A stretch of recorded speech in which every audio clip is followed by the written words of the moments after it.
I'm Charlene Deal, and I'm the director of Thin Air. The evening's title is Absurdity Loves Company Too.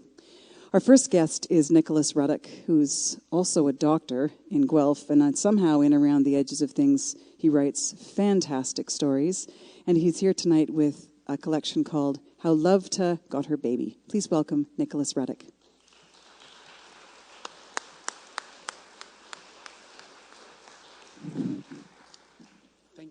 Thank you, Charlene. Can you hear my voice up there now? Okay. Thank you, Charlene. Now you can hear my voice. Thank you for coming out tonight. I wrote one quick little poem here, which has nothing to do with my book, just to thank Charlene and everybody in Winnipeg. 40 years ago, my wife and I came to Winnipeg for the first time, driving through to the Yukon when we were young. So this is called Winnipeg. Portage in Maine. Never thought I'd see that intersection again. Last time through at 23, you, your baby on your knee, Polaris shifted Cassiopeia low. We're in love, but who's to know and who's to care and who says need until Brandon, the wind, and the tumbleweed.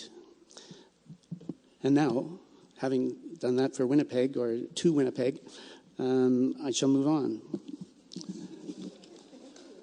You're welcome. It worked out for us anyway.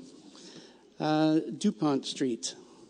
We were living in a house on DuPont Street.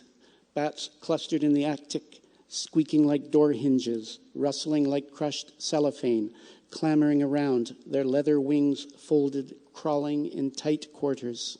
We coexisted, their crepuscular, meaning dusk and dawn, and we could hear them if there was no wind, their murmurings, their bat palaver gibbering down through microscopic cracks in the plaster, through the high crown moldings in Esther's room, over her bed, over her desk, over the 60-watt lamp with the pull toggle made of brass, over her pillows, over her pajamas tossed to the floor, over the posters she liked.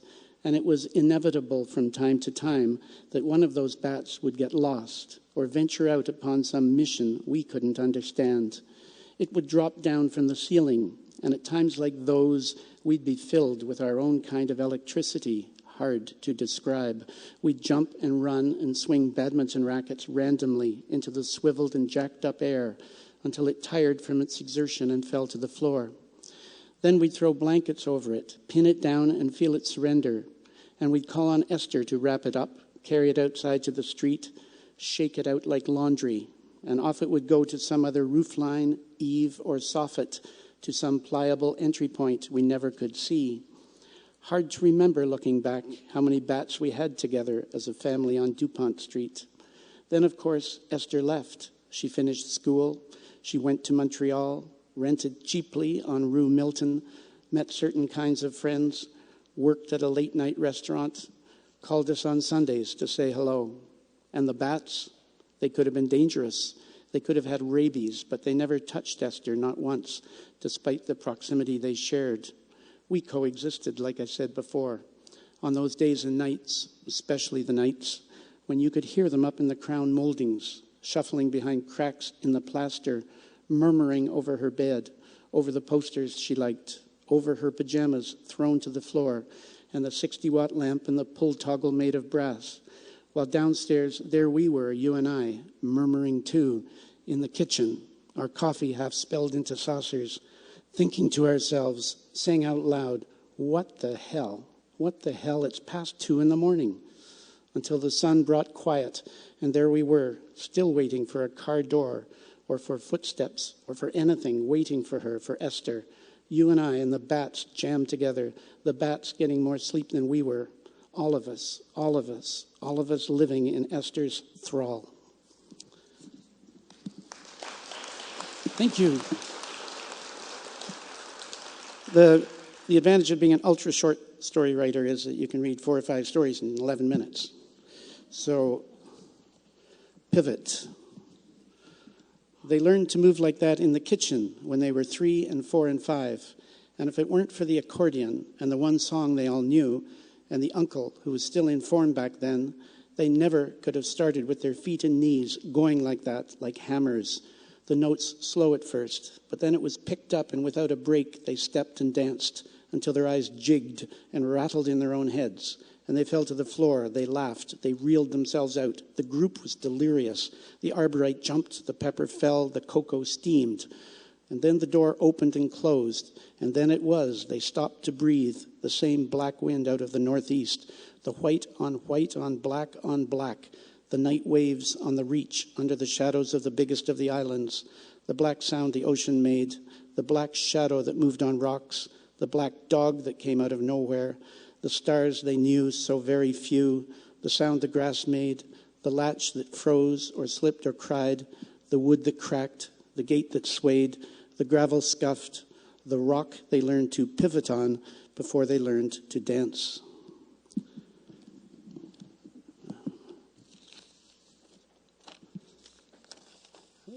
The Oxford Book of Modern Verse, a 3-minute short story.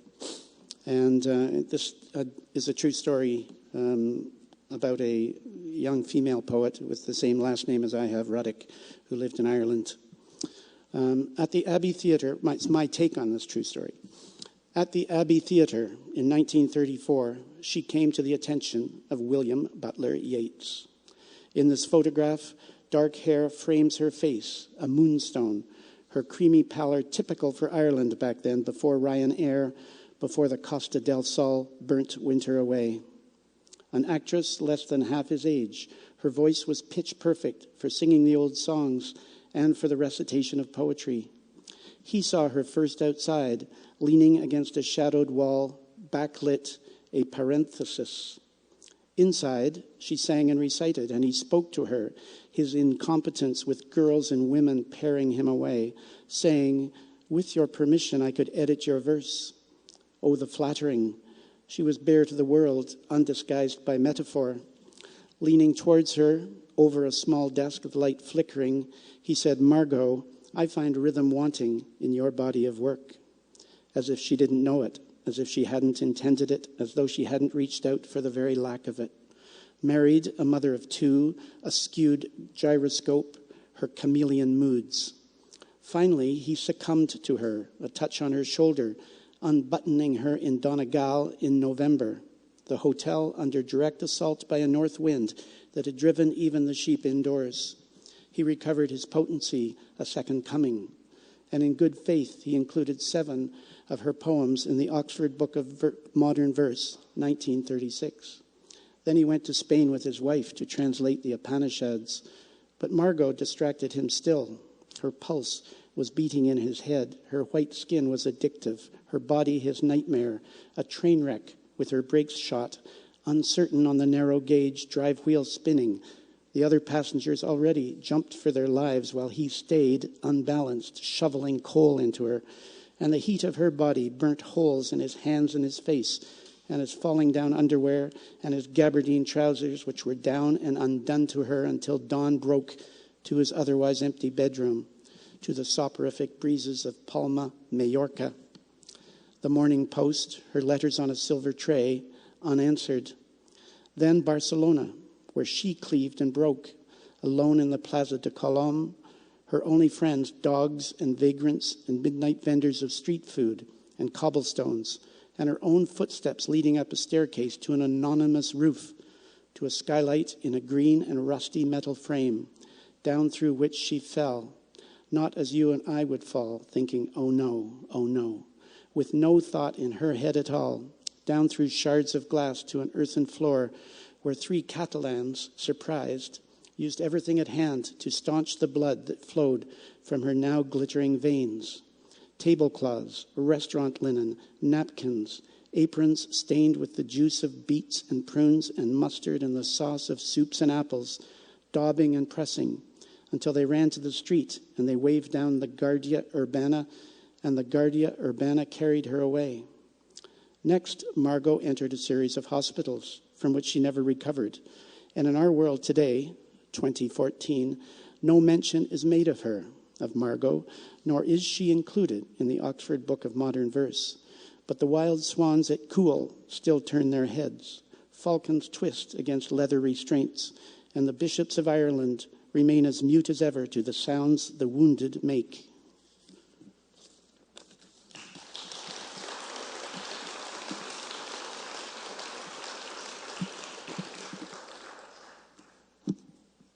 I'm going to read from how Eunice got her baby. This is a short story that was actually filmed by the Canadian Film Centre into a short, and then was banned in St. John's.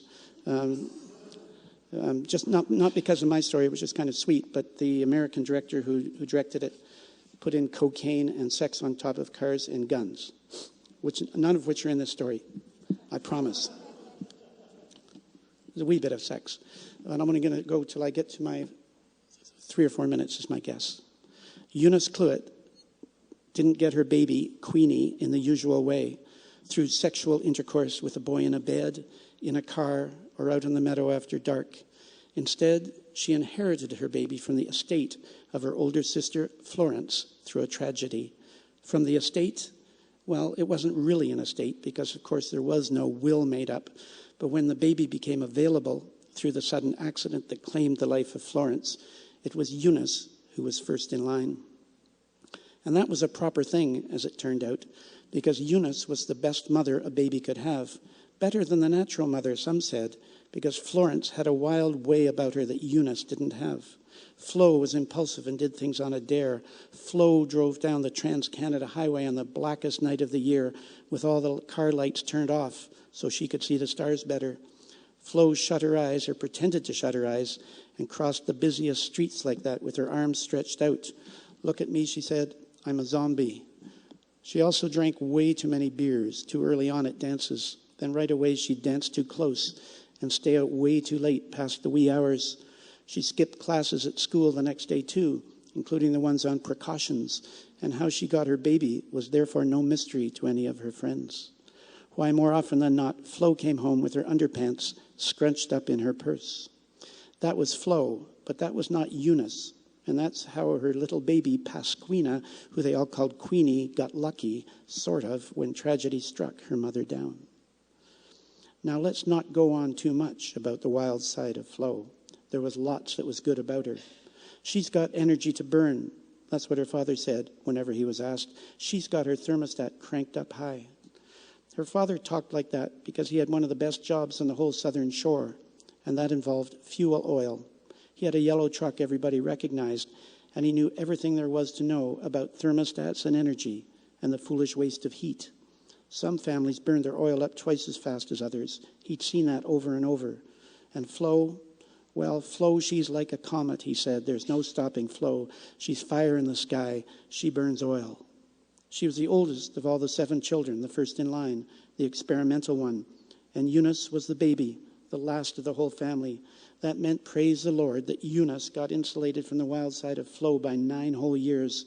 And all she knew about Flo was the love and the care she got from the only sister she had. Eunice always got a kiss, nothing less, no matter how late Flo got home, no matter how scrunched up Flo's underpants might have been, pushed into the top of her purse just a half hour before. Eunice got the kisses, but she never dreamed she'd get a baby from Flo.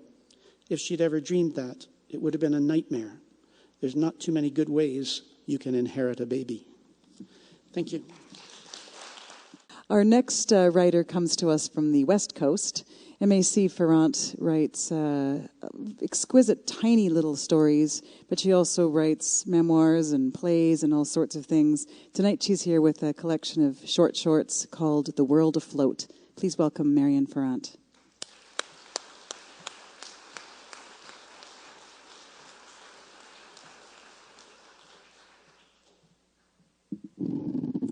Well, good evening. Is that a good height? Okay. I'm really delighted to be here, and I want to thank Charlene for inviting me again. It's a wonderful festival. I've been working the Absurd Street now for many years, and I must say there's just so much material there. You just don't run out of it. The World Afloat is made up of 75 miniatures, and my aim with these 75 was to cross a narrative with a prose poem with a joke. Some have more of one of those than the other, but there was a construct I gave myself. And it opens with a quote that sets the tone for the book. by the American poet James Tate. A day of prodigious beauty, clouds like the inside of your head explained. The first one I'm going to read is called Couple Sucks, Same Candy. Culturally, for Ron and me, Shoppers Drug Mart is all there is. So when the cashier called me lovey while handing over my bag of toilet paper and shampoo, I felt happy, fulfilled. I was still feeling that way when an older man holding an apple pie behind me in the checkout line at Safeway tapped me on the shoulder. "Look at that," he said, pointing at the headline in the National Enquirer. "Jen, pregnant and alone. Aren't you glad you're not famous?"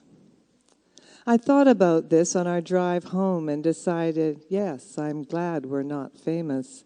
Because imagine a man on a motorcycle taking a picture of Ron and me sharing the hard candy Ron found in his jacket pocket. It must have been there for years. A lime one wrapped in clear plastic. We didn't think twice. I sucked the first half and Ron finished it off.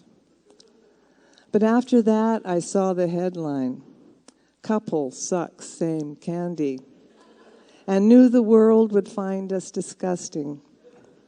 So full marks for anonymity. At home, we continued our afternoon by pulling apart the jigsaw puzzle from Christmas. Only the sky, with the head of a fish, and a few trees were finished, and it was just about March. The puzzle had become a burden. You could spend hours and hours and only find one matching piece, so that pretty soon night would be falling with supper nowhere in sight. It was a revelation when I told myself that some things in life could go unfinished, and Ron agreed. Actually, pretty much everything can go unfinished, we decided, and especially the jigsaw puzzle, which we had come to hate. There was a bowl on the side table filled with the pieces of a large bear that would never inhabit its shape. They went into the jigsaw box, along with the broken sky, the head of a fish that would have been in the bear's paws, and several small trees. I wouldn't mind taking my life apart and returning it to an attractive box, I said, mindlessly, I suppose, because of not having to finish the puzzle. And Ron said, "Think again." "Oh, right," I said. I'd forgotten about that. So instead, I thought how happy I am with our home and all the machinations thereof, and with my goldfish Hilda, who gives me no trouble, and with my little commercials for the family, who frequently do. Our girls with their toenail polish palace, and our son Boyd, who still wants to be an astronaut, and my brother Doug, who's never paid me back for totaling my car in 1979, a sweet little Volkswagen. And I thought about nature, how every once in a while there'll be a day with sun and a few clouds, ones the way I always want them to be, clouds like shampoo foam. Thank you. Now, I have an interest in cliches. They're repositories of hammered out meaning, for sure, but I always sometimes like to see what else I can do with them. So you'll probably know which this one is cliche this is. It's called Chickens and Us. They sing in a foreign language like opera, I'm told. A squawk is a kind of aria fugata. Mostly, they're like old men gathering in the meal replacement aisle at Safeway. That's why Emily Dickinson crossed the road, to speak with them about death. Kurt Vonnegut thought the chicken's chemical makeup was hilarious.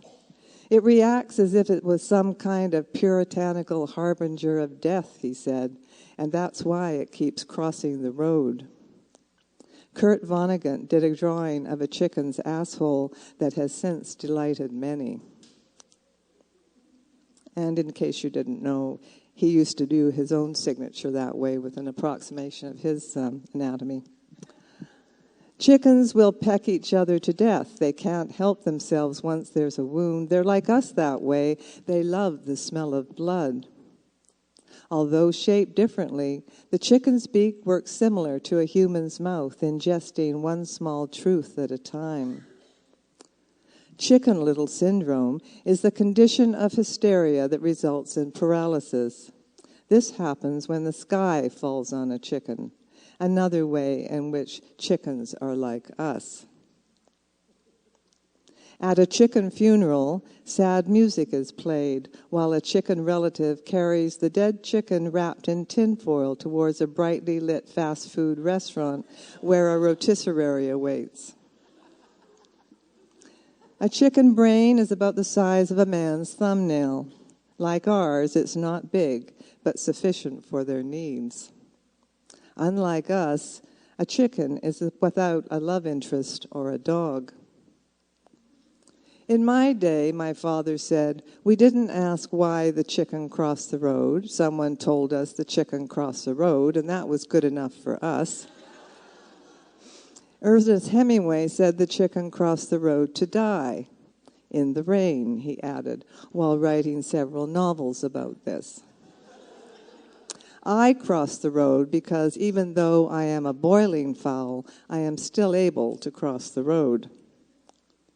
There are 24 billion chickens in the world and only 1 billion roads. What will happen next? I found this question in a magazine. How do you know if you're a birder? The answer, you are a birder if you have ever faked your own death to attract vultures. Someone must know about Hugh and me.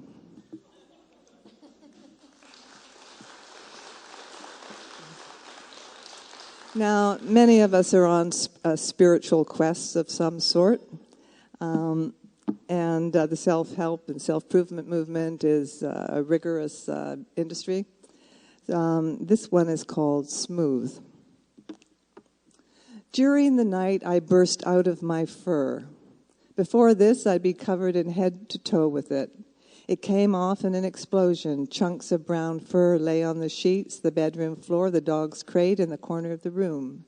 The force of the explosion woke me up. I was sweating, but quickly realized the significance of what had just happened.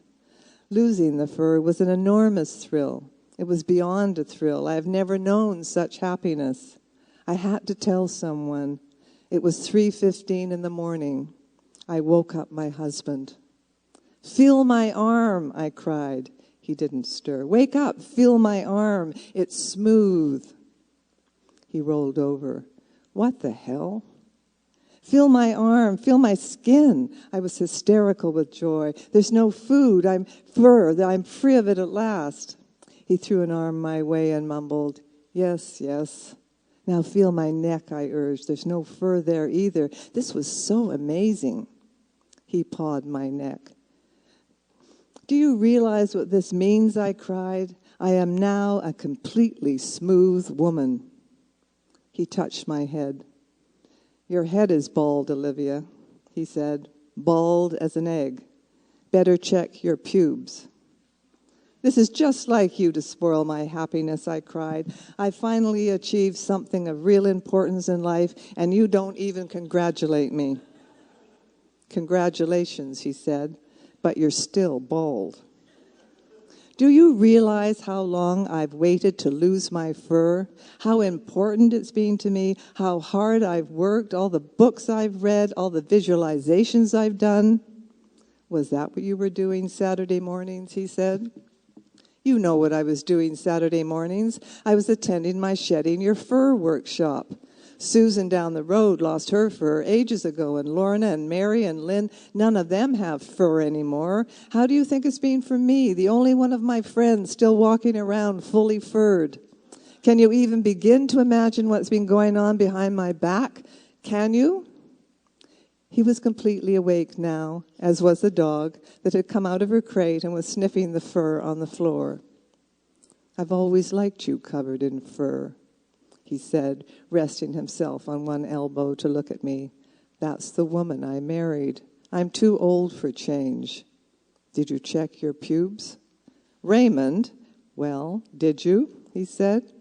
Here on the most profound night of my life, when I have at last reached the furless state of being, all you can think about is my pubes. I'm going to miss your fur, he said. You'll get used to it. He got out of bed, picked up several patches of fur, and together with those lying on the sheets, arranged them on his pillow. I think I'll go back to sleep now, Olivia, he said, nuzzling the fur sadly. Too excited for sleep, I lay in bed for the rest of the night thinking about tomorrow. Oh, the world is mine now.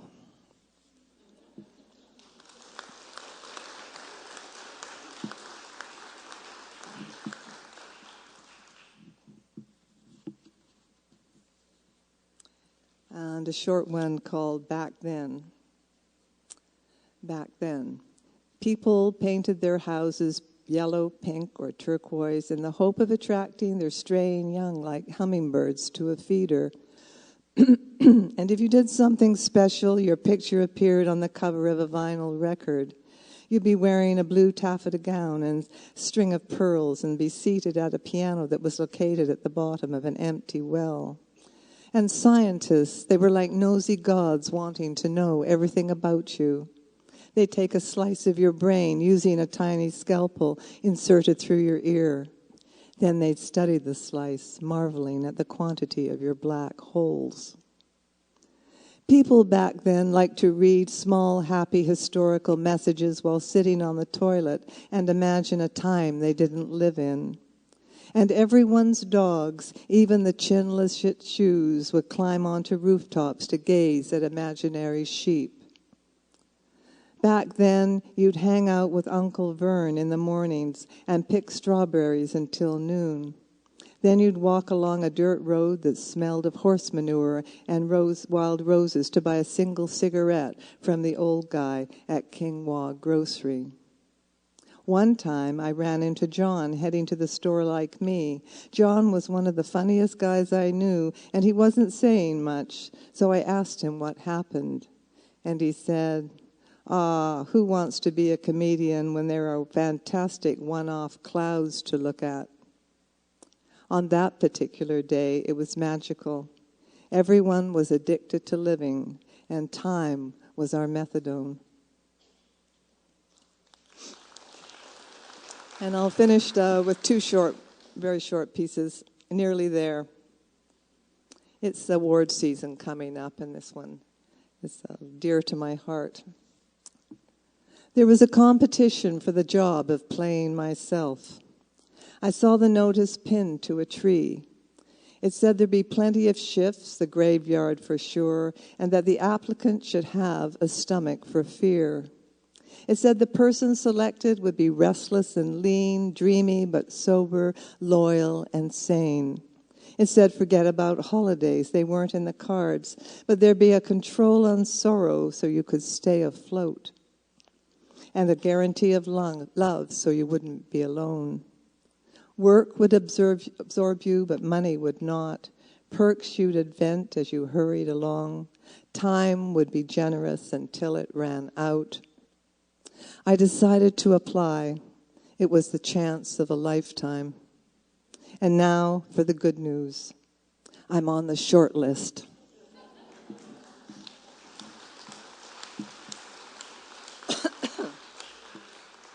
And I'll close with this one called The Prayer We Prefer, because it was Leonard Cohen's birthday last weekend. Give us the special spiritual helmet that protects us from panic whenever we feel vulnerable and alone. Give us treats such as 2 bottles of Merlot or more. We'd be excited with that. Give us buckets full of hurled-in-your-face money and a strong dose of never mind when the money's gone. Give us a steady run of parties, even if most of the parties are with the dog. Give us each morning a sunrise to dazzle as if we only had 3.5 hours to go. Give us ideas that don't roll over and play dead. And everything that is not like thumping to nowhere, and then it rains. Above all, give us a crack in our spiritual helmets so that Leonard Cohen can get in. Thank you very much. And to close off the first half, I'm very happy to welcome to the podium a friend of mine who's been in my life for a very long time. When I saw that Eric McCormack had a new novel, Cloud, I said, I want to have Eric here. I worked with Eric in Waterloo in my previous life, and he did tell me then with absolute certainty and sincerity that he's lost his Scottish accent, but I will leave that for you to judge. Please welcome Eric McCormack.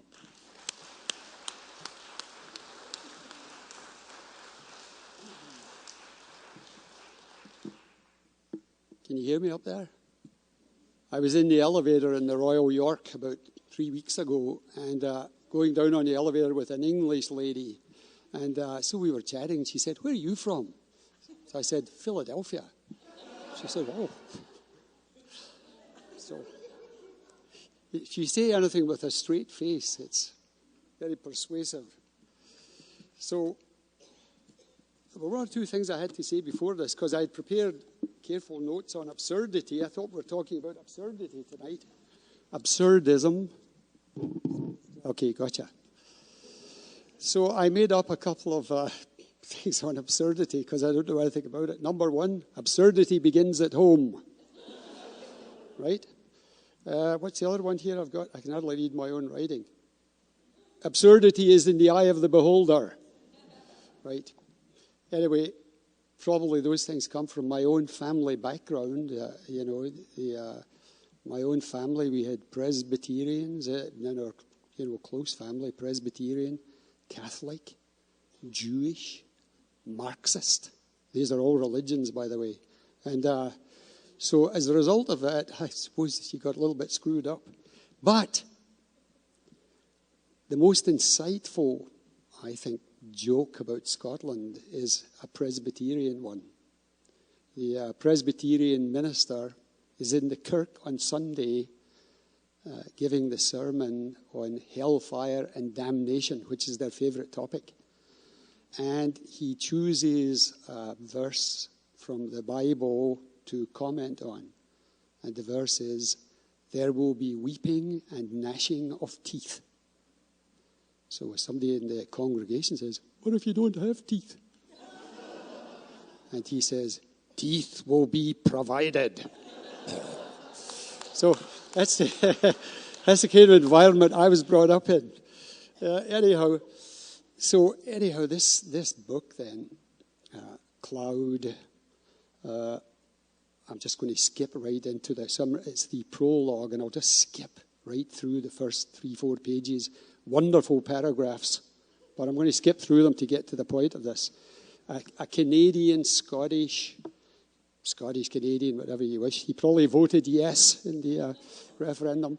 This gentleman is in Mexico. He's a businessman, and he's at a conference in Mexico. He's walking back to his hotel. Rain comes on, heavy tropical, semi-tropical rain. He ducks into a used bookstore in this town in Mexico. The bookstore is called, as you might expect, the Bookstore de Mexico. So goes in, it's all used books. But eventually on his way out, he comes across a hardcover book. This is me skipping through all these wonderful paragraphs. And he finds a book, and it's actually Penguin, my publisher, did a great thing here. They put it in old-fashioned writing. The title of the book he sees is The Obsidian Cloud, an account of a singular occurrence within living memory over the skies of the town of Duncairn in the county of Ayrshire by Reverend K. McBain, the Old Air Press, printer and bookbinder, Scotland, 18-something. So he's immediately taken by this name, Duncairn, because in his youth, he was actually in Duncairn. And so he's thinking, how odd to find a book in Mexico that has this, it seems to have something to do with this town. So anyway, he goes back, this is me skipping through paragraphs, goes back to his hotel, sits down and thinks, let's take a look at this book I picked up. It's about 100 pages long, so I'm really skimming through this. The obsidian cloud seemed to be a factual account of what we nowadays call a weather event. It began on a windy July morning just after 10 o'clock. The wind shunted a wedge of low, dark clouds from over the North Sea onto the Scottish mainland. By the time the clouds reached the hills of the southern uplands, which is the equivalent of the Highlands but very much shorter in the south of Scotland, the southern uplands, it was early afternoon, and a particular grouping of them had melded together so smoothly that it had just become just one very big cloud with a dark underbelly. At 2 o'clock, the wind died completely, and the black cloud stalled directly over the high valley where the little town of Duncairn sits. The sky above the town, from hilltop to hilltop, north, south, east, and west, was so black and so smooth it resembled a mirror of polished obsidian, reflecting all the countryside beneath. Astonishingly, Duncairn itself was visible up there, with everything inverted. Its streets and square, church and spire, surrounding fields and villages, even the streams that would become the River Aire, worming their way down the hillsides and valleys. Numerous reliable eyewitness accounts of the occurrence were given by those who lived in and around Duncairn. Amongst them, a greengrocer, the town clerk, a kiln operator, a tailor, a brewer, an apothecary's assistant, the town constable, the lawyer, even an itinerant dentist who was in the town on his quarterly visit. They all signed their names on affidavits. The black cloud was so low-lying that some of those with acute eyesight swore they could make out their own tiny reflections up there, looking back down at them. I could see my good man rounding up the sheep in the east pasture, the wife of a local farmer reported. I could even see myself at the door of the cottage and my cat Puddock sitting on my shoulder. Two lovers lying in the bracken-filled cranny high among the hills got quite a shock at seeing their activities reflected in the sky above them. They were willing to state what they'd seen, but understandably, since they were each married to someone else, asked not to be named. One of the eyewitnesses, Dr. Tracy DeWare, a well-known naturalist and astronomer, added scientific weight to the testimony. He happened to be traveling in the uplands that day, engaged in research. When the black mass approached overhead, he saw squadrons of panic-stricken birds darting for cover in the hedgerows and woodlots, perched in the thousands in boughs, motionless and silent. The mirroring effect of the cloud inspired DeWare to a rather poetic-sounding statement. Through that vision, I comprehended that our tiny rotund earth, the merest particle in the great silent reel of the firmament, is also a garden of the most profound beauty. This is like all those wonderful paragraphs you missed. So, after an hour or so, the inhabitants of Duncairn were already getting so used to the phenomenon overhead that they returned to doing what they'd been doing before the cloud arrived. The lawyer went back to writing his writs, the kiln operator to baking his clay pottery, the brewer to stirring his vats of frothy, strong-smelling upland beer, the various farmers to hoeing their rows of beets and potatoes, the housewives to preparing the thick, chewy kale soup as usual for dinner. The children resumed their childish games, playing peaver and ring around the rosy, with scarcely a glance at the strange sight above them, as though it were an everyday event.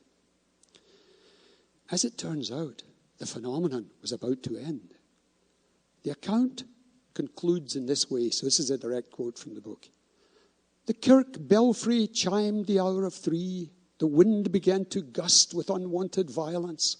Black hailstones crashed down on Duncairn and on the faces of the few brave souls who looked up. Others, from the shelter of their abodes, witnessed the final dissolution of that obsidian mirror in the skies. The black hail turned to black rain that ran like ink down the gutters of Duncairn, then turned into plain water. By 5 minutes after 3, the rain had ceased, and the upland sky had returned to its grey aspect. So, our mind's wondering what all this is about. And he notices that after a blank page, there's an appendix. Let's hear what's in this appendix. McBain, so the Reverend McBain opens the appendix with a significant confession. He himself did not see the phenomenon. He was acting only as an historian, relying exclusively on the eyewitness accounts. I, he says, have faithfully recorded those things that were told to me and leave the reader to pass judgment on their credibility. In fact, this appendix was only needed because of 2 new testimonies about the phenomenon that had only come to his notice some weeks after the main text had gone to the publisher. Like any historian, he felt a complete obligation to the truth and was passing along the very latest information. Testimony 1. This had come from the provost of the little mining village of Glenmuir, a few miles east of Duncairn. There, the 4 children of the Mitchell family, 2 boys and 2 girls, were staring up at the black cloud. All at once, so their horrified mother told the provost, their eyes burst, making little popping noises that she likened to soup bubbling on the hob. A moment after that, each child vomited forth a stream of blood and fell down, quite dead. The provost himself could attest to the emptiness of the eye sockets of the 4 children where they had been laid out on the floor of the woman's house. The second testimony was an extract from the journal of a local poet, Meg Miller, about her various inspirational rambles in the uplands. She records that on the day of the phenomenon, she was halfway up the cairn table. This is an actual hill in the uplands. The highest hill in the region, collecting the little yellow saxifrages, which grow only on the southwest side. She was thus 1,000 feet higher than anyone down in the valley when the cloud stopped overhead, and thus had the closest view. I at first believed the cloud was reflecting the earth beneath, she says. But then my own eyes revealed something other. What I beheld was not this world, but another planet, slowly whirling its way past. The inhabitants were staring right at me, their eyes glittering red in such a way as I have never before seen and never wish to see again. Their arms were stretched out as if to seize me if they could only come near enough. I left those precious saxifrages where they were and scrambled like a mountain goat down the cairn table into Duncairn. So the whole thing concludes now with a little statement from the author. This is the Reverend McBain. His response to everything he'd heard about the strange matter of the obsidian cloud was so full of common sense, I quote it here in full. As a rational man, my first inclination is to dismiss the story of the obsidian cloud over Duncairn as yet another instance of mass delusion, such as the many apparitions of the Virgin or bleeding trees, which the more superstitious of human beings have allowed to be imposed upon them or have imposed upon themselves from the Dark Ages up to this very day. Yet, as to this black cloud, I cannot help but wonder at the many reports from persons still living, with no trace of any mischievous collaboration or apparent motive for perpetrating a deception upon the gullible. I have, in consequence, thought it best in this book merely to compile their attestations without passing judgment. For it is a truism that we who live now in a changeable and perplexing world are like ancient Archimedes. We lack any stable ground from which to wedge apart the illusory and the real. Perhaps some future scholar, looking upon this history of the obsidian cloud, may be able, with a more justified confidence than I now possess, to distinguish the one from the other. So our engineer, salesman, Canadian, Scottish guy comes back to civilization, Canada, with the book, and he's thinking, I must check this thing out in the University Library. I wasn't actually thinking of the University of Manitoba, where I once plied my trade.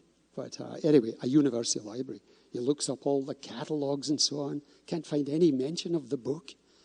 Can't find any mention of the author, etc. So he thinks, this is really odd. So what does he do? He phones the National Cultural Centre in Glasgow and manages to talk to the rare books curator. And they are rarities now because, as you know, the governments are getting rid of all these guys. But anyway, back at this time, there was a curator. And so he says, so our Canadian, Scottish guy says, well, that was it for the moment, so far as my own efforts at trying to find out something about the obsidian cloud were concerned. Coming across it in the bookstore de Mexico was the highlight of my trip. Like any book lover, I was curious to know whether there was even a grain of factuality behind it. If I'd been a credulous man, I might almost have believed that the obsidian cloud had singled me out, lured me into that bookstore to seek shelter from the tropical downpour so that I might discover it and attempt to resolve its mysteries. I wasn't that credulous, but my heart really did leap at the unexpected sight in such an alien setting of that familiar name, Duncairn, and with it the recollection for the 1000th time of a thing that happened to me in that little upland town when I was barely 21. Comparing that boy with the man I've since become is always disorienting for me, as it must be for most people thinking back to when they were young, like watching two movies overlap in some dizzying way. I still feel a great sympathy for that earlier version of myself, who spent only a few ecstatic months in that little town, then slipped away on the train at dawn one foggy morning, broken-hearted and mystified. Final paragraph coming up. This one's not bad. I told the curator that after graduating from Glasgow University, I'd lived in Duncairn a short time, and that I'd travelled quite a bit around the world since. I didn't tell him that I sometimes felt the ups and downs of my own life were just about as baffling as the connection between dreams and reality. That maybe have been what caused me to react to this particular book in such an intimate way, as though the book and I were somehow intertwined. Isn't that the way it is for all readers when it comes to certain books? But I certainly hadn't the slightest notion that in attempting to solve the riddles the obsidian cloud presented, I'd find the answer to the great mystery in my own life. That's it, ladies and gentlemen. Thank you very much for coming here. Our first writer is a writer that I have admired for a long time. Please welcome Maurice Miro. The psychologist's office was above a bank in a Winnipeg strip mall. The psychologist was blonde and a bit puffy around the eyes, wearing Birkenstocks and no makeup. She had my ex-wife's first name. I sat on a couch opposite her. Winter light poured into the larger room from windows facing the street, and I wished it were dark. She leaned toward me across the coffee table. "Why don't you tell me why you're here?" I'd spoken to her on the phone and wasn't sure why she wanted me to repeat myself. I thought of my wife, Betsy, another over-communicator. She'd begged me to seek help for 3 years. She'd also started to swear a lot since we watched The Sopranos together. I have problems in my marriage, marital problems, I guess. You're not sure? She smiled. I don't really have any huge problem, I said. I haven't cheated on my wife or had panic attacks. She yells and accuses me of being like my dad. The therapist stopped smiling. Maybe she didn't get the Sopranos reference. Are you nervous? No. I realized that I'd been touching my glasses and tapping the back of my head like a fidgeting child. Why are you here, Maurice? A glass of water stood in front of me, and I picked it up now, drinking fast. I felt vaguely disgusted with myself. Betsy is ready to leave and take the kids with her. I've already lost one kid in a breakup, and I won't do it again. Why does Betsy accuse you of being like your dad? She says I refuse to talk about my feelings. She says I change the subject when it gets difficult. She calls me Eric and then cuts off the conversation. Eric is your father? That's right. I took off my glasses and rubbed my eyes, thinking of my last fight with Betsy. I told her to be logical, and she told me to fuck off when I followed her around the house apologizing. Is she right about what you do in these arguments? Of course. In the silence that followed, I heard the traffic sounds from the street. And now I'll do a McCormick ... Skip some wonderful paragraphs. Peter and Bowden are your younger sons?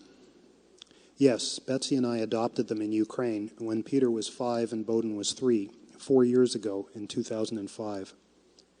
And you said on the phone that Peter has seen a therapist as well? He was diagnosed with attachment disorder after his second year with us. The first year went great, but then last year he ran away from home. He's been stealing things, and now he shouts at me in public. When Peter ran away, I'd found him in a nearby alley, his face twisting with anger. He refused to come with me, and I had to half carry, half drag him home. He struggled so much that for a week afterward, my body felt like it had been pounded by a meat tenderizer. How do you feel about that? Embarrassed, angry, in need of a drink. I didn't say it out loud, but I worried that he'd run again. God knows I often wanted to run away myself. Peter remembers more than Bowden, and maybe that's the problem. The boy's mother abandoned them with a boyfriend, and then she failed to show up in court, lost her parental rights. Bowden doesn't remember the orphanage at all, but he has unbelievable temper tantrums sometimes. I paused while the therapist wrote in tight cursive on her pad. The night Peter ran, after he calmed down, we told him what his birth parents had done. He said, "How can I trust anyone again?" He sobbed because he had no pictures of his parents. He wanted to know what his father's knees looked like.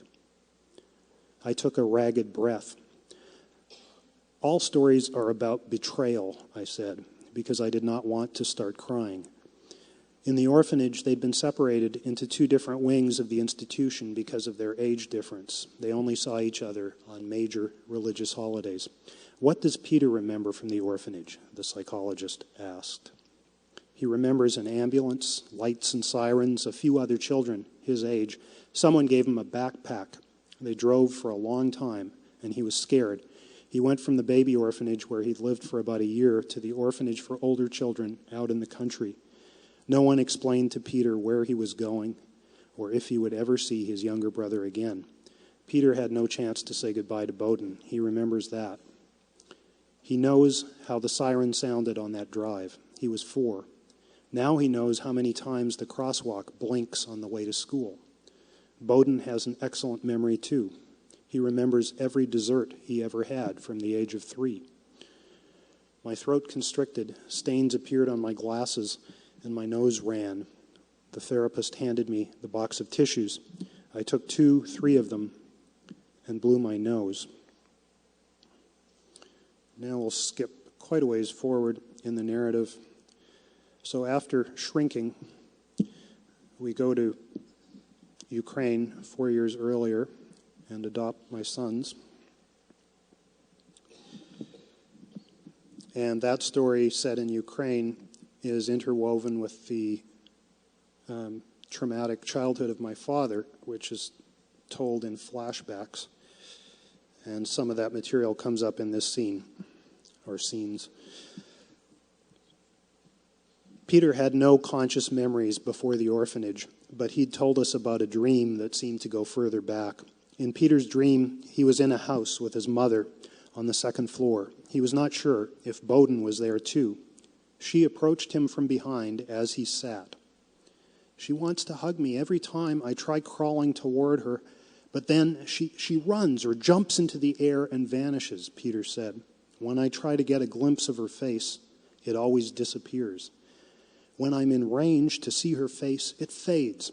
I just see lots of colors, and then she fades. It sounds like a digital eraser, I said.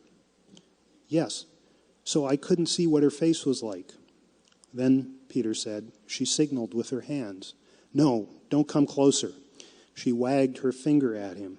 When his mother spoke again, she said she had to go, but she would be right back. She went down the stairs. Where are you when she leaves? I asked. I don't know. Somewhere so I can't move. But she's a liar, Peter said, stomping his foot for emphasis, his chin wobbling as if it had been rolled in gravel. She doesn't ever come back. He sat on my lap, and his shoulders heaved.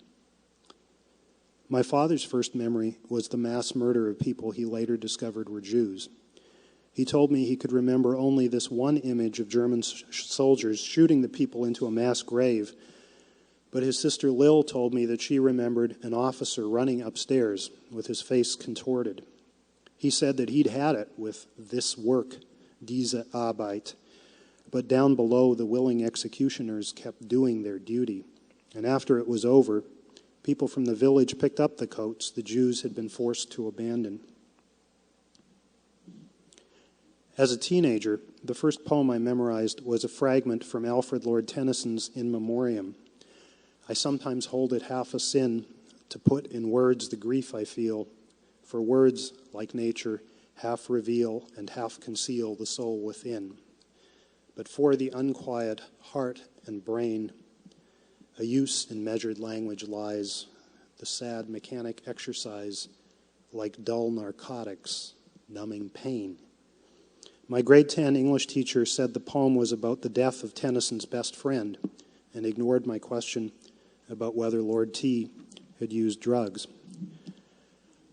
I knew a deep well of pain lay in my father's childhood, a grief that he could not speak. Fear and pain, also half concealed and largely beyond words, lingered in Peter's unquiet brain. Jeremy, my oldest son, felt the sting of my leaving his mother's house when he was 12, a more profound pain than those wasps. And Bowden did not remember anything before he met us, but his occasional rages revealed his early pre-linguistic acquaintance with the grief of abandonment as well. My own grief had shallower roots than my father's or my son's, yet I was the one exploring their earliest memories. Peter did not do so in his diary, nor had my father in his autobiography. I was the one stuck in the past, sifting through words, while Betsy moved forward with Peter and Bowden. The only way to numb my pain was to keep writing this book, to try to catch up with my family by typing. And one last scene. In November, I drove to Regina to do a poetry reading in the midst of a crisis. Bowden's cat, Gracie Flames, had disappeared for several days. Over the weekend, we'd walked the streets calling her, phoned the Humane Society and the no-kill shelters, and put up posters throughout the neighborhood. Gracie was only a year old, and we loved her. Bowden was distraught. On the highway, I alternated between Glenn Gould and the Beatles to keep myself awake for the tedious 6-hour drive. Downtown Regina had more bustle and tall buildings than it used to.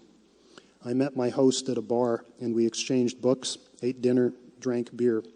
Recently, beer had become the thing I liked best about readings. I normally enjoyed these events, happily ignoring the fact that the only people who attend poetry readings are, in declining numerical order, would-be poets, other poets, and friends or relatives.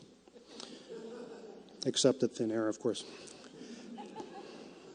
But recently, the airless confines of the readings had worn on me. Was there any point to being away from my family for these things? On the other hand, when I was at home, I still frequently fought with my wife and lost my temper at Peter. The reading was held in a Tony downtown cafe with outrageously priced drinks and food. I sold a handful of books and stayed up until 3 a.m. at my host's apartment playing crokinole and talking poetry. The drive home the next morning required more coffee than usual. I left at 7 and drove into a fiery sunrise in the astonishing open sky of southern Saskatchewan. I was back in Winnipeg in time to pick the boys up from school. In the early evening, as Bowden and I left for his Taekwondo class, Gracie limped onto our front walk from the side of the house, and Bowden picked her up and brought her inside. One of her rear legs was injured, and she was extremely thirsty. I took her to the vet the next day. Her leg was shattered at the hip, probably from the impact of a car. Gracie had always crossed streets with regal indifference. Now she needed surgery, and it would cost thousands of dollars. Betsy and I decided to have Gracie euthanized. We lied to Bowden, telling him that she died on the operating table. He accepted this news stoically, but cried that night. Then he organized a memorial. We stood around our dining room table, where Bowden had made me light a single candle, and he turned out the light. He said we must all hold hands. Let's each talk, he said. We are here to remember my cat, Gracie Flames.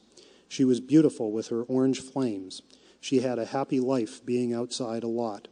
Now she will go back to the earth. He nodded at Peter to follow him. January will be very sad. He was Gracie's only brother, and this will be hard on him. It's okay if you're upset, Peter, said Betsy, squeezing his hand. A tear formed on his cheek. Bowden pointed at Betsy. We will all miss Gracie. We're sad about her dying. Then it was my turn. I cleared my throat. We live in a world where a lot of things don't make any sense. I paused and gathered myself. Gracie's death made no sense. She was a great cat. We miss her a lot. Bowden had us close our eyes and think about Gracie for a minute. When we opened our eyes, he blew out the candle on the table, and we stood in the dark. Where he got this sense of ceremony was a mystery. Peter still had his eyes closed, as if in prayer. Betsy put her arms around me, and then we hugged the boys before Bowden turned on the light. Thank you. Please welcome Denise Roig. The stories in Brilliant are they're all set in Abu Dhabi, where I lived from 2008 to 2011. The capital of the United Arab Emirates is itself a study in contradictions and extremes. It's endless desert juxtaposed against the world's highest skyscrapers, the tallest towers in the world. The local citizens, who actually make up only 15% of the population, are each worth $17 million, thanks to oil. And they employ and often exploit people from the poorest countries in the global south. It's a place of exuberance and warmth, kindness and hospitality, and yet it tops Human Rights Watch list of offenders. When people ask me what I miss most, I always say I miss the craziness, the wild incongruities, the rich, dark humor, the absurdities, or as one of my characters calls them, the absurdities. I'm going to read bits from two different stories. The first, Fridays by the Pool in Khalidia, was actually the first story that I wrote in my first Abu Dhabi winter.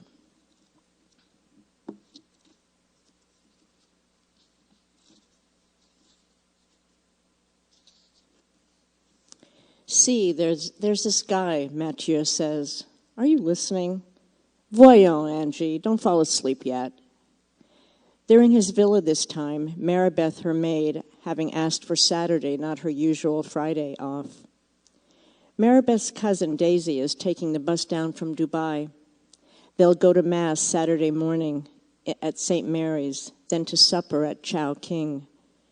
Maribeth smiled when she told Angie of her weekend plans, as if looking into the horizon of a beautiful future. Okay, madame, she said. Okay, Angie agreed, only later thinking, damn, she won't be able to have Mathieu at her place with Maribeth there. She much prefers meeting him in her flat. Maybe it's an urban legend, says Mathieu, pressing closer. He's 42, French, educated in the UK, city planning, and good-looking in a Gérard Depardieu large man sort of way. His wife and twin daughters have gone to the family chateau in Languedoc for the summer. He and Angie have been taking advantage of this for the past week, silly with their new freedom. So there's a guy, he says. There's always a guy, says Angie. In their haste, they've forgotten to roll down the Roman blind. The sun beats at the master bedroom window. True, says Mathieu. And the story I'm trying to tell you, c'est vrai aussi. He likes slipping into French with her, though she's told him many times that her French is of the most rudimentary high school kind. Moi, je suis américaine. This guy, he's a local, Mathieu continues. A sheikh, she wants to know. So many of these stories, the ones batted from one expat party to another, are about royals, or near royals. In this fry pan of a city, you're a royal, a near royal, or a cab driver, or colonials like us, Matthew would add. Stop interrupting, he says, slapping her thigh. So he has this house, see? Well, it's more of a palace. It's as large as a Kutsa, the Abu Dhabi Mall. Mathieu reaches for a cigarette from the glass nightstand. He's held off for nearly 10 minutes since their grand bilateral climax, but can't wait longer. Angie was drifting, but now she struggles to sit up. She's trying to picture a house as big as the Abu Dhabi Mall. The mall, her least favorite in the city, is 3 city blocks long, at least.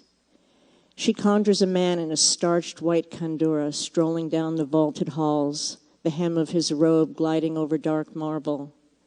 It would all be halls, she imagines. Maybe he uses rollerblades or a golf cart.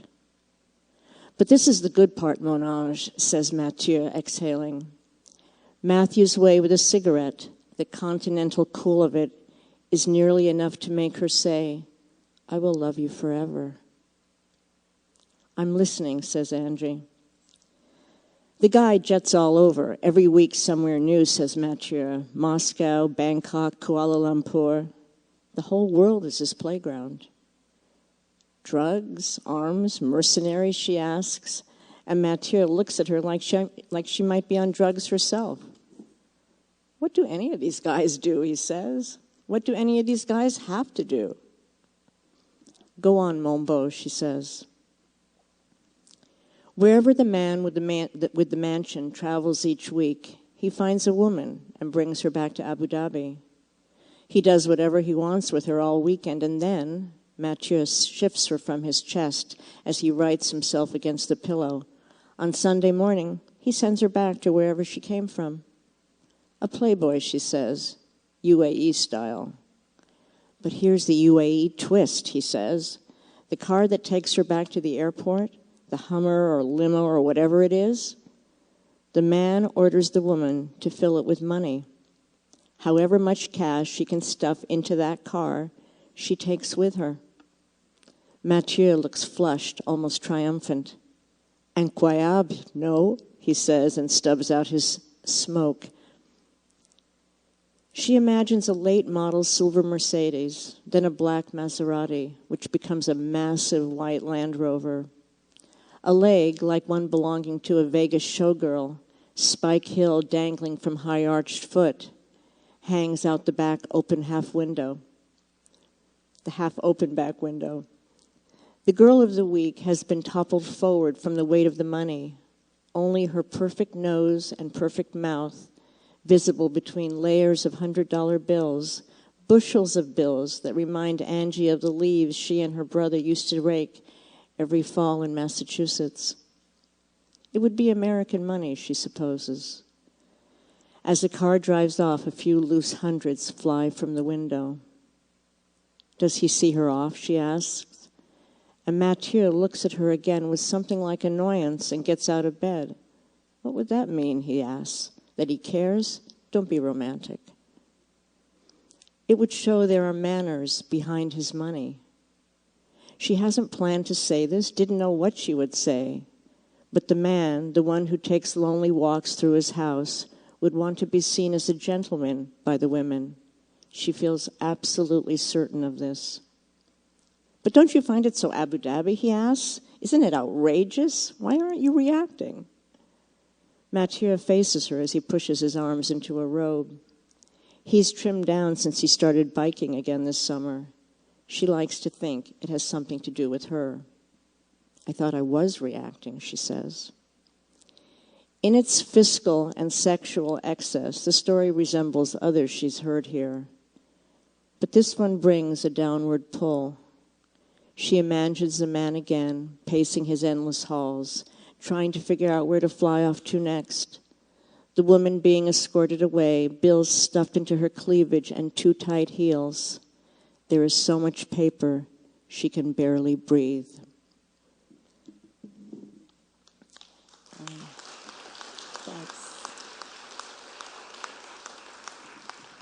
And the second bit is from one of the last stories I wrote. I actually wrote it after I came back to Canada a couple of years ago.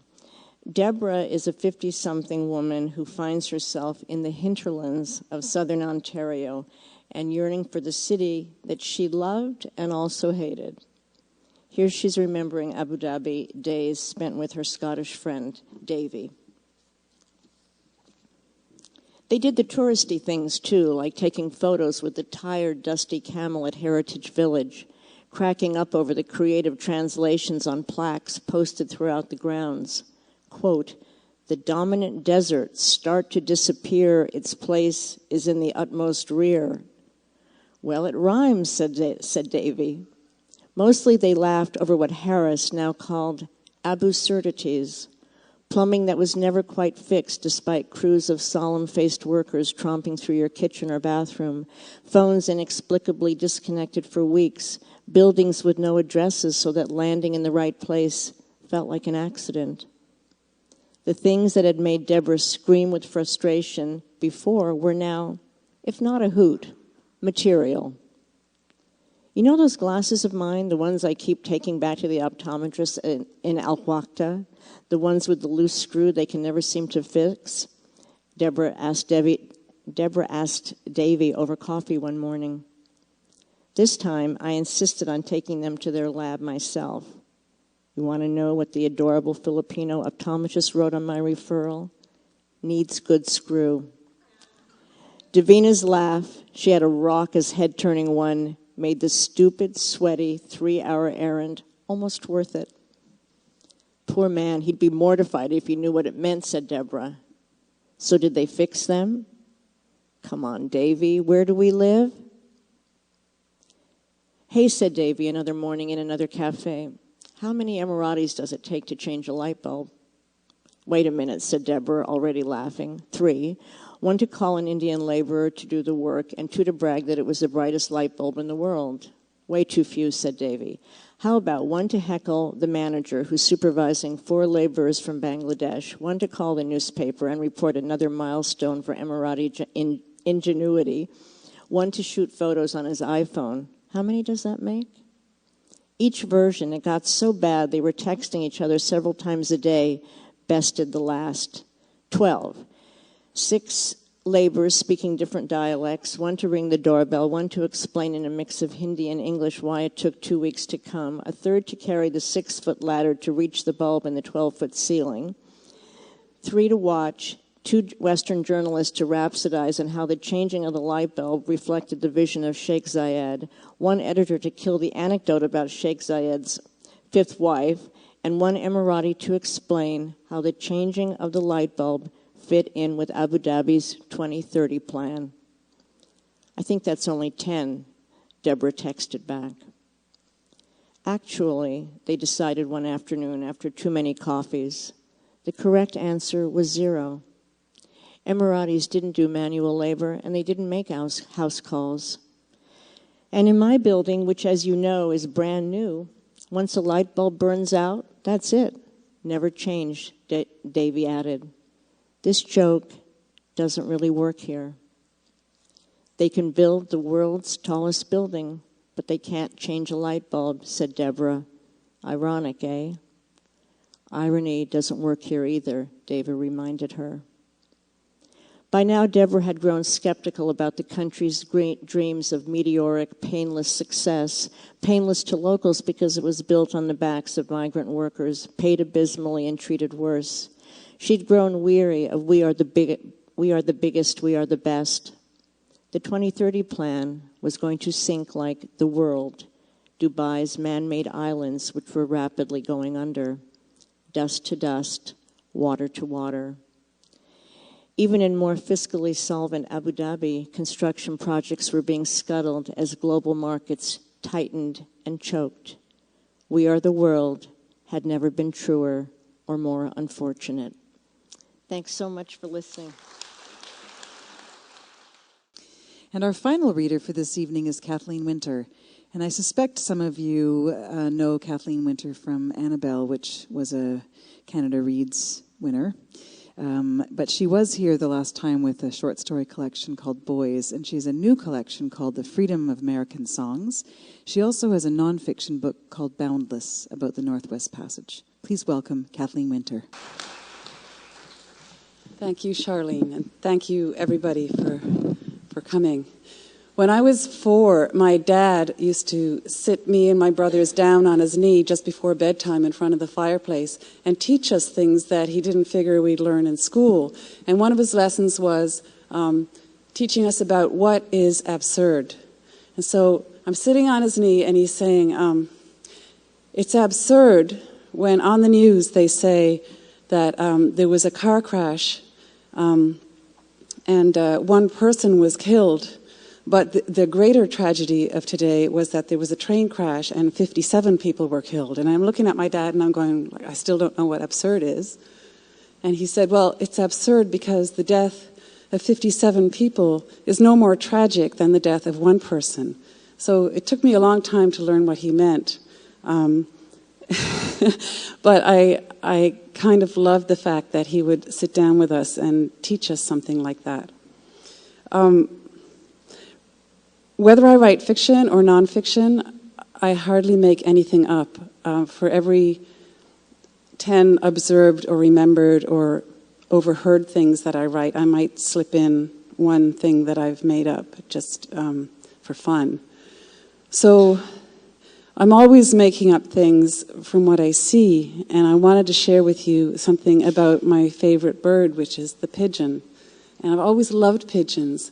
And I've always loved them with an irrational, fierce love, even though they're an ordinary bird. And in the Dominion store, I love how they roost in the O. And I just love their necks, that beautiful oil slick purple and green and blue of shininess and pigeon. So I decided one day when nobody else was around and we just moved to a new neighborhood where nobody knew me, that I would observe pigeons really, really closely. So I'm walking around with a little flock that are, eating some breadcrumbs that homeless people are throwing at them near the church. And I start making up this thing, and I'm going to sing it to you now. It's called Pigeon. Puffing your chest and strutting around, pigeon, pigeon. Puffing your chest and strutting around, pigeon, pigeon. Puffing your chest and strutting around, looking for bread all over the ground. Pigeon, pigeon, purple and green and gray, doo-doo-doo-doo, doo-doo-doo-doo, doo-doo-doo-doo. bopping your head like a dashboard dog. Pigeon, pigeon, bopping your head like a dashboard dog. Pigeon, pigeon, bopping to the music all day long. The top 10 charts of pigeon song. Pigeon, pigeon, purple and green and gray. Doo-doo-doo-doo, doo-doo-doo-doo, doo-doo-doo-doo. Puddle in the road is your glass of wine. Pigeon, pigeon, puddle in the road's your glass of wine. Pigeon, pigeon, puddle in the road's your glass of wine. If only I could make it mine. Pigeon, pigeon, purple and green and gray. Do-do-do-do-do-do-do-do-do-do. Red wrinkled rubbery toes on your feet. Pigeon, pigeon, red wrinkled rubbery toes on your feet. Pigeon, pigeon, red wrinkled rubbery toes on your feet. 3 moving forward and 2 in retreat. Or is it 1? It's 1 in retreat. Pigeon, pigeon, purple and green and gray. Do-do-do-do, do-do-do, do-do-do.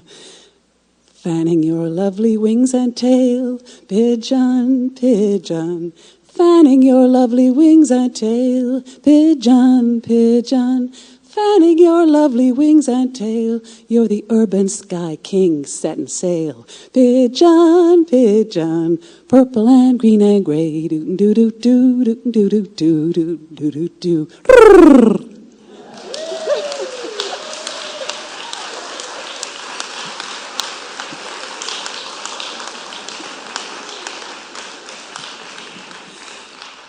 Usually the only people that hear that are my kids in the kitchen. So the other thing I wanted to share with you is also absurd. And it's, I've had glasses since, coincidentally, the same time my father taught me what the meaning of absurd was. And they've been getting stronger and stronger every time I go to the optometrist. So now I've got trifocals like Donald Rumsfeld. And when I first got this new pair, which is really intense, I'd be going down the stairs and the metro in Montreal, and it's really hard, you know, it's going woo, woo, woo, and you feel like you're going to fall down. It takes a while to get used to them. And I was feeling kind of resentful. And so I thought about Jesus and how he didn't need bifocals. And so this is what I'm going to share with you about that. Jesus didn't need bifocals, 'cause he was only 33 when he died. At least he could see the locals, though they did not see eye to eye. Jesus didn't go in his basement, then wonder why he'd gone there. No, he didn't forget what he came here to fetch down heaven's gold flights of stairs. Oh, Christ, you were lucky you never got old, like Cher or Paul McCartney. In your enchanted circle, you were the first to go, in your haste to redeem and pardon me. You were never afraid you might pee in your pants, joking around with Mary.